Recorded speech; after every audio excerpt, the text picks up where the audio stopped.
Welcome to the Who, What, Why podcast. I'm your host, Jeff Schechtman. My guest today, Sasah Abramsky, is no stranger to the volatile intersection of politics and American life. With a keen eye for the deeper currents shaping our society, Abramsky has spent decades dissecting the impacts of poverty, justice, and radical political movements in our country. His latest work, Chaos Comes Calling, The Battle Against the Far-Right Takeover of Small-Town America, digs into one of the most troubling trends in our time, the encroachment of national polarization in the heart of local governance. And as we reflect on the recent election results, we'll talk to Abramsky to consider what it means for democracy when the guardrails of civil discourse begin to crumble even in places once immune from such fierce divides. What happens when national politics permeates every layer of local life? And as we look to the future, can small-town resilience and resistance hold back the tide of polarization?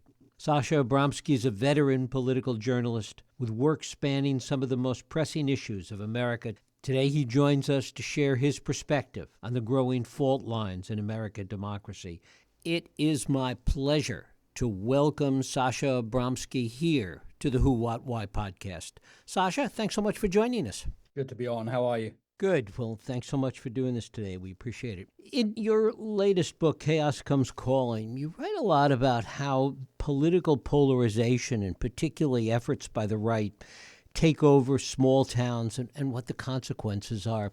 Are we looking at a situation now in the current environment where we may need to look at the reverse of that? For so long, federalism and states' rights has been something looked upon with some askance by Democrats and by the left. Are we looking at a situation now where federalism and states' rights may be the only way to survive the next 4 years? Yeah, I think you're right. Historically, generally, federal government has pushed more progressive policies and has been stymied by very reactionary state politics. You saw that certainly slavery in the pre-Civil War period. You saw it around Jim Crow in the post-Civil War period. And then most recently in the Civil Rights era, where states like Alabama and Mississippi basically tried to walk away from federal mandates on voting rights and housing rights and so on and so forth. But there's nothing inherent in our system that says the federal government has to be more progressive and state governments have to be more reactionary. And I think what we're seeing in the Trump era, Trump eras, I guess, because it's obviously now spanning two different periods. But what we're seeing in this sort of current moment is that there are forces afoot in the country that are pushing the federal system rightward, and goes rightward and sort of ducks into this deeply irrational moment with Trump 2.0 and these, calamitously poorly qualified and far-right appointees that he's nominating. As the federal government swings into this irrationalist right-wing moment, it is going to fall to states. It's going to fall to state coalitions to try to preserve something of what we understand America to be: an open, pluralist, tolerant society, a society that has space for political pluralism, and a society that doesn't sick the military on its own citizens or on immigrants, both of which are real possibilities under the incoming Trump administration. So I do think the calculus changes a bit, and this sort of assumption that when states go it alone, it's inherently a bad thing. I think progressives are going to have to re-examine that. And there are going to be times over the coming years where it's absolutely vital that progressive, decent politics and political rhetoric emanate from blue states, because it's not going to come from the federal government. And even beyond the states, we're hearing this talk about some kind of informal, loose affiliation, loose compacts between the states. We've heard it in talk about things with California, Washington, and Oregon.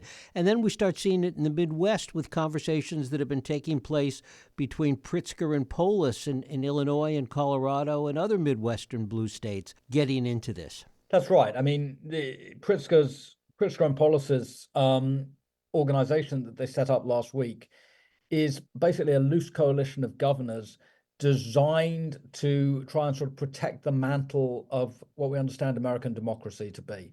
And their working assumption is that a lot of the guardrails that held Trump vaguely in check from 2016 or 17 to 2020 have been corroded, that the Republican Party has been so co-opted by the MAGA movement and by Trump, and the courts have been so co-opted, and the intimidatory processes unleashed by Trumpism on the ground have become so powerful that there's no guarantee the guardrails will hold. And so Pritzker and Polis's idea is that if you can pool resources, you can pool legal resources, you can pool intellectual resources, you can pool grassroots organizing efforts, that in some ways you can recreate some of those guardrails at the local level. Now, last week when that announcement was made, California wasn't a part of that founding group, neither was New York. My working assumption is that over the months and years ahead, California and New York will be intimately involved in these coordinated strategies to try and rein Trump in a little bit. Now, again, it's an open question as to whether or not these efforts will succeed. It's also an open question as to how far Trump's willing to go outside of the legal processes to enforce his will. And this is something we've rarely, if ever, seen in the American political experiment before. The idea that you have a deeply autocratic president backed up by deeply autocratic henchmen trying to take control of the sort of most important apparatus of power, the military, the intelligence, the Department of Justice. If Trump's nominations go through, if people like Matt Gaetz and Peter Hegseth get approved, we're in a whole new world, because these are people who won't in the slightest push back against Trump's most extreme impulses. They'll facilitate them. And at that point, it really does become an open question what the states can do and how far they can go to try to preserve, the remnants of a democratic pluralist system. If in fact these states and these coalition of states try and do this, does it ultimately, whether they're moderately or even, a little bit successful in this, does it further exacerbate the red and blue divide in the country? And could the long-term consequences of that be even worse in terms of tearing the country apart? Yeah, I mean, there have been a lot of people who've been writing and thinking and talking about this in the last few months, and maybe beyond the last few months, that there are sort of stresses in play now in the American project that haven't been in play since the Civil War, that there are these fissuring impulses where the states are going further and further apart, and the states' understanding of political realities, of truth and falsehood, of, science, of a whole bunch of things. There are just two totally different countries now. So to simplify it, you have a Californian country and you have a Texan country. And these are sort of two enormous economic and political powerhouses that have their alliances and have their coalitions that are forming. And it's unclear whether those two powerhouses in the long run coexist in a meaningful way, or whether they're going to increasingly go their own way with their own set of rules and regulations around really important parts of civil society, with minimum of cooperation between the states, with antagonistic relationships to the federal government, depending who's in charge at the federal government at any moment. It's very dangerous. I mean, America is a project that works through individuals and through states being able to engage with each other. And it starts to break down very profoundly when that process of engagement corrodes. And I think we're seeing that at the moment. And one of the places that it potentially breaks down is with respect to economics. The states being able to afford to do the things they might want to do, the blue states in this kind of a situation. That's right. I mean, if you look at the minimum wage, for example, we're one country with several different minimum wages. So if you live in California, you're going to pay a lot more for housing and a lot more for a bunch of other things. But the flip side of that is you live in a state where the minimum wage is north of $15 an hour, and in the not too distant future will be somewhere in the $20 an hour region. If you live in Texas, or you live in Montana, or you live in Alabama, or many other Republican states, you live in a state with the federal minimum wage, which is $7.25 an hour. So if you live in California, you're going to have a whole different set of economic priorities than if you live in Texas. Similarly, the tax structures of the state. If you live in California, there are resources that the state has because it has a fairly progressive tax structure that allow for big ambitions around healthcare access, or around mental health services, or around funding higher education, or whatever it might be. If you live in Texas, well, again, the tax base is far, far lower because whether it's property taxes or whether it's state taxes or whether it's all the other taxes that states bring in, there's a lower tax base in most GOP states. So they have fewer resources to create these ambitious social programs. So, that's always been the case. There's always been some states that invest more and other states that invest less, some states that tax more and other states that tax less. But it's becoming ever more pronounced. And, in some ways, when you look at America, you're looking now at two countries. You're looking at a blue country with its own set of economic and political rules. You're looking at a red country with its own set of political regulations and rules, and growing animosity between those two camps. And again, we like to think of ourselves as sort of eternal and exceptional. Well, in some ways, we're not exceptional. We're just another country struggling to get by and doing some things right and some things wrong. And we're certainly not eternal. There's nothing in the sort of God-given rules of the universe that says that this political project works forever. And we seem to be doing an awfully good job at the moment of making it ever more likely it doesn't work. I think that's very sad because I think it's an important political project. It even goes beyond the state level to some of the fundamentals of local governance and local politics, in that we certainly have a lot of blue bubbles that exist within very red states, and even, as you wrote about in Chaos Comes Calling, red bubbles that exist in blue states like California. Yeah, I mean, that's absolutely true. And I've done a lot of reporting. My book, half of my book is set in Shasta County, which is one of these very, very red islands in a blue state. But there are, plenty of blue islands in red states. If you go to Austin, Texas, very, very liberal city, very progressive values.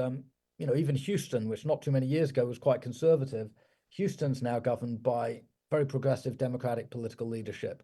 I was recently up reporting in Montana and Wyoming. It's the same thing. Both of those states are dyed-in-the-wool, make America great again, red states. And yet their cities, whether it's Bozeman in Montana or Jackson in Wyoming, the cities have these very sort of liberal political hues to them. And then you have this conflict. Does the state allow the cities to preempt state laws by creating higher local minimum wages or local rent control ordinances? And the red states are showing remarkable reluctance to let the cities do that. And so you're having these battles at a state versus local level as to who controls, those levers of power. And at the moment, the state's winning those battles, whether it's in Montana or whether it's in Ohio or many other states. The state is pushing back against blue cities' efforts to go their own way. And so I think, again, you're talking about sort of these fissures that have emerged. You're right, we're seeing them between blue and red states. We're also seeing them within states themselves and the different regions within those states. And to a certain extent, it raises the question, which you touched on earlier, how much stress can the system take? All these fissures, all these fault lines that we're talking about, at a certain point, something has to break. Yeah, I think that's true. And, again, from the inside, when we look at a system from the inside, it's very hard to sort of look at it and say, well, this thing's breaking apart. When you look at it from the outside, people have other views. I read a very interesting guest essay in the New York Times, I think it was 2 days ago, by a Russian intellectual who had lived through the breakup of the Soviet Union. And he wrote about how unimaginable that breakup was from within the Soviet borders. If you were inside looking out, the Soviet system seemed eternal. It turned out to be, extraordinarily fragile. And this writer was making an analogy with the current crises in American politics and American culture. And he said, well, look, there are these forces tearing America apart. And there are political figures in Russia now, and he sort of specifically identified Vladimir Putin and some of his entourage, who are essentially betting on the fact that America has become ungovernable. Well, that's a terrible thing. If an authoritarian dictatorial regime like Putin's is looking west at America and thinking, you know what, this system is breaking up on its own. It just needs a little bit more sort of fuel thrown onto the fire. It needs, more chatbots causing chaos online. It needs more cultural war things being stirred up.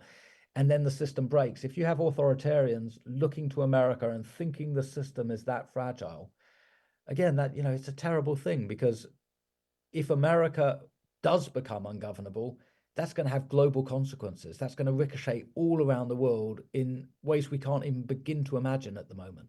The other thing that's hard to imagine is what are the forces that are working to prevent this? I mean, you look out there now, and it's hard to find many forces that are really working to pull these things together to prevent these fault lines from cracking. Yeah, I mean, there are many people of good faith, not just Democrats, not just progressives, but many people across the political spectrum who are looking at this and thinking, look, this is a train wreck. We've got to find some ways around this. In my book, I focused on a place called Squim on the Olympic Peninsula in Washington, which veered into this sort of very dysfunctional far right, but more than far right, just sort of irrationalist local government in 2019, 2020, 2021. And then a lot of locals looked at this and thought, this is crazy. There's nothing getting done. The roads aren't being fixed. The houses aren't getting built. Nothing that needs to be done is getting done. And they formed a cross-ideological good governance league. And they very consciously weren't just looking for people on one side of the aisle. They also looked for moderate Republicans who weren't seeking to burn the house down. And they brought them into the coalition. And that good governance league was very effective electorally. It did a lot of on the ground voter education efforts. And it won in 2022 and again in 2024 in a series of very important local elections. And I think that story and the people I met when I was reporting the book gave me some insight into a sort of way out here, that there are ways to put the brakes on this slide to irrationalism. But it involves a lot of education work on the ground. It involves a lot of sort of old-fashioned political engagement in a way that has become somewhat unfashionable. It's much easier these days to go online and be performative. So you sort of click on an emoji saying like or dislike or sad or whatever the emoji might be, and that kind of qualifies for our political engagement for the moment. But actually, the hard work of doing something on the ground, talking to people, shifting understandings, it takes a lot more time and effort. But I think, seeing a group like the Squim Good Governance League as it coalesced and as it succeeded, that to me was, at least one roadmap for a way out of this mess. And there have to be roadmaps. If you just look at what's happened, you say, oh, well, the election in 2024 turned out to be a calamity. The cabinet appointments are shaping up to be a calamity. The presidential administration is clearly going to be a calamity. I'm going to put my head in the sand. I'm going to wake up in 4 years. If that's your approach, well, things are going to get very, very bad. But if you instead turn around and say, well, you know what, there's room here for a reimagining, but it's got to occur from the ground up. Well, then you work from the ground up and you look for that reimagining. Does it also need some kind of leadership, some kind of charismatic leadership on that side? Yeah, I mean, it needs people who have the ability to engage with their neighbors and their colleagues and their fellow community members. It doesn't necessarily need celebrities. It doesn't necessarily need high-profile people. Look, one of the most effective movements I've ever encountered was in North Carolina a few years back. I was doing a story on grassroots activism in very conservative parts of rural North Carolina. And I encountered this group called Down Home North Carolina, which basically was doing door-to-door engagement in very, very hard-scrabble communities. And it was building a movement. It was talking about healthcare access. It was talking about jobs and wage security. It was talking about access to nutritional food, just really important things for families that were really struggling to get by. And in doing so, it was building up local credibility. And it was going from, one house to the next. And it wasn't just talking to people, but it was getting them engaged. It was getting them signed up to join that organization and to in turn go and knock on their neighbors' doors. So it was kind of a chain reaction of movement building. And you see that all over the country. I mean, the Down Home North Carolina is particularly effective, but there are these organizing efforts. I've certainly encountered them in Arizona and Nevada and California, in many, many different states across the country where people are doing the hard work of political education. So I don't think you need high profile people. I don't think you necessarily need charismatic leaders, but I do think you need people who have both the time, the energy, and the understanding to really engage in their own communities. And it's a long-term process. This isn't something that's going to suddenly get better, overnight or tomorrow or next week. We got into this hole over many, many years. And my guess is it's going to take many, many years to get out of this hole. It is worrisome that so much of the analysis and talk coming out of this election is that a lot of the grassroots effort, the ground game operations that the Democrats and the Harris campaign engaged in were not as successful as they have been in the past, that it's just something that doesn't seem to work as well anymore. And that on the Trump side, they didn't engage in much of it and were successful anyway. So it really put kind of a damper on this whole idea of the value of this kind of grassroots effort. I think there were a lot of problems that the Democratic campaign ultimately faced. One of them was that no matter how Kamala Harris tried to reset, she was seen by a lot of people as a continuation of Biden. And rightly or wrongly, Biden's presidency was not viewed by the majority as a success. Now, I personally think a lot of really interesting things happened under Biden. A lot of really important legislation was passed by Congress. I think if you look at the raw metrics, he's by the sort of abstract metrics, in many ways, he's a very successful president. He navigated the pandemic and its aftermath. The economy had a period of inflation, then the inflation was tamed and unemployment stayed relatively low. But the public perception was that it was a calamitous failure, and Harris was saddled with that perception. So I think that was, one big problem. Another big problem is the Democrats, for various reasons, were reliant too much on spin doctors and political consultants who were trying to craft a message that would, take no risks. And one of the problems with that is at this moment in time, there are a lot of Americans, for various reasons, who want to shake things up and they want risk in their politics. So, if you're going to craft a campaign that is sort of risk averse, you're not going to come up with particularly radical economic proposals. Bernie Sanders was talking about putting a lot more attention on the minimum wage or the living wage. Well, that didn't happen, and it probably should have. I think, to blame the grassroots for this is probably missing the point a bit. I think that, there was a sort of grassroots momentum, but a lot of it was to do with writing $50 checks or whatever it was. In terms of a sort of grassroots army of community organizers, I don't know if that was there. It probably was in some parts of the country, but I think taken as a whole, this was not a sort of insurgent grassroots campaign, and maybe it needed to be somehow. And coming back to your point before in terms of what this looks like from the outside, how important do you think the global situation is to this? The degree to which the rest of the world can either help or hurt what comes next here? The world's in chaos at the moment. I mean, if you look at the instability in the Middle East, you look at the instability in Ukraine, you look at the potential for instability in Taiwan or on the Korean Peninsula, and in many other locations, there's been a huge upsurge in global violence and war in the last few years. Now, that chaos I can't imagine it getting less severe under Donald Trump. I think that chaos is here for the foreseeable future. But I do think that there are other things that could get far worse.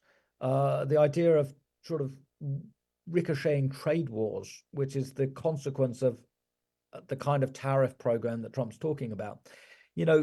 Once you get economic warfare between major powers, things get really ugly really quickly. And there's lots of historical precedent for that.